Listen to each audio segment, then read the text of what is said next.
ત્યારે કર્ણએ કૃષ્ણ ભગવાન પાસે એક વરદાન માંગ્યું હતું કે પ્રભુ મારો અંતિમ સંસ્કાર એ જગ્યા પર કરજો જ્યાં બીજા કોઈનો અંતિમ સંસ્કાર ના થયો હોય. કૃષ્ણ ભગવાને આખી પૃથ્વી ફેંદી, કોઈ જગ્યાએ એવું સ્થાન ના મળ્યું જ્યાં કોઈનો અંતિમ સંસ્કાર ના થયો હોય. ખાલી સુરતમાં જ્યાં આગળ અશ્વિની કુમાર છે ત્યાં 100ની અણી ઉપર રે એટલી જમીન કુમારી હતી જ્યાં કોઈનો અંતિમ સંસ્કાર નહોતો થયો, ત્યાં આગળ કર્ણનો અંતિમ સંસ્કાર કરવામાં આવ્યો. એનો અર્થ શું થયો? આપણે જે કાંઈ પણ બેઠા છીએ ત્યાં અનેક લોકો દટાયેલા છે, બધા રાખમાં મળી ગયા, બધા ધૂળમાં મળી ગયા. એક દિવસ આપણે આ જ ધૂળમાં મળી જવાના છીએ. કોઈ પૂછવાનું નથી ને કોઈ ઓળખવાનું નથી. શેનો અહંકાર લઈને ફરીએ છીએ? તો પ્રમુખ સ્વામી મહારાજના જીવનમાંથી આ એક સંદેશ આપણે દ્રઢ કરવાનો છે. અંતરના સુખ માટે પરસ્પરના સંબંધો બહુ અગત્યના છે. મોટો 10 માળનો બંગલો તમારા એકલા માટે તમે બાંધ્યો હશે, પણ ઘર પરિવારના સભ્યો વચ્ચે જો સંવાદિતા નહીં હોય, જો સુમેળ નહીં હોય, તો એ બંગલો કે એ એસી કે એ મર્સિડીઝ કાર સુખ નહીં આપે. અને સંબંધો સુવાળા કરવા માટે અહંકારની દિવાલ તોડીને સામેથી પહોંચવું પડશે. ભલે આપણી ભૂલ ના હોય તો માફી માંગવી પડશે. માંગી છે પ્રમુખ સ્વામી મહારાજ. અરે નાના બાળકની માફી માંગી છે એમણે. એક વખત મંચ ઉપર બેઠા હતા પ્રમુખ સ્વામીજી. એક બાળક પ્રવચન કરતો હતો. હવે કોઈ પણ પ્રસ્તુતિ એમની સામે થતી હોય, કોઈ પણ પ્રસ્તુત કરતાને એવી ઈચ્છા રહે કે પ્રમુખ સ્વામી મહારાજ સાંભળે મને. અને સ્વામી સાંભળતા હતા એકદમ ધ્યાનથી. હવે બન્યું એવું કે એક સંતને અર્જન્ટ કામ પડ્યું પ્રમુખ સ્વામી મહારાજનું.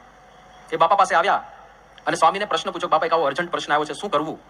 એટલે 5-10 સેકન્ડ માટે પ્રમુખ સ્વામી મહારાજ પેલા સંત સાથે વાર્તાલાપ કરવામાં જોડાયા. આ બાજુ પેલો બાળક એ પ્રવચન કરતા કરતા અટકી ગયો. પ્રમુખ સ્વામીએ જોયું કે આ કેમ બંધ થઈ ગયો. એમણે કીધું તું ચાલુ રાખ બોલવાનું. પેલો બાળક કે હું બોલું ખરો પણ મને કોઈ સાંભળતું નથી તો હું શું કામ બોલું? હવે આખી સભા તો સાંભળતી જ હતી, પણ પેલા બાળક માટે તો પ્રમુખ સ્વામી જ મુખ્ય હતા ને.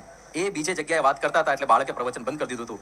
તો પ્રમુખ સ્વામી મહારાજે એ વખતે પેલા બાળકની માફી માંગી છે, માફ કરી દો, હવે પછી આવું નહીં કરું, તમે બોલવાનું ચાલુ રાખો. આટલા મોટા સંત આ કક્ષા ઉપરથી એક બાળકની બધાઈની હાજરીમાં માફી માંગી શકતા હોય તો જેની સાથે આપણે આખી જિંદગી વિતાવવાની છે, જે આપણા સુખ દુઃખના સંગાથી બનવાના છે, એવા આપણા મિત્રો કે પરિવારજનોથી કંઈક ભૂલ થઈ ગઈ હોય કે આપણાથી કંઈક બોલાઈ ગયું હોય તો એની માફી આપણે ના માંગી શકીએ? એને ખાલી આ 2 શબ્દો ના કરી શકીએ કે મારી ભૂલ થઈ ગઈ, માફ કરી દો? આટલું નહીં, એટલો મોટો અહંકાર કે આટલું ના બોલી શકીએ? અને પ્રશ્નો કેમ બહુ મોટા નથી હોતા, નાની નાની બાબતોના ઝઘડા હોય છે. તમે જરાક સૂક્ષ્મતાથી વિચાર કરો તો કાંઈ નથી હોતું પાછળ. તો એ અહંકાર છોડી દઈએ. આ પહેલો મેસેજ અને બહુ મહાન મેસેજ. હમણાં ડોક્ટર એપીજે અબ્દુલ કલામની એક નાની ક્લિપ આપણે જોઈ.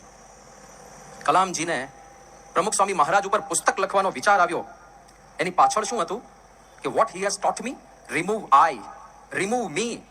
પ્રમુખ સ્વામી મહારાજની અંદર અહમ અને મમત્વ નથી, એટલે અહમ દૂર કરો, મમત્વ દૂર કરો. એ પ્રમુખ સ્વામી મહારાજે મને શીખ્યું છે. અને એટલા માટે હું કહું છું કે એ મારા અલ્ટિમેટ ગુરુ છે, એ મારા પરમ આધ્યાત્મિક ગુરુ છે. અને એટલા માટે એમને પુસ્તક લખવાનો વિચાર આવ્યો કે આવા મહાન સંત જે અહમ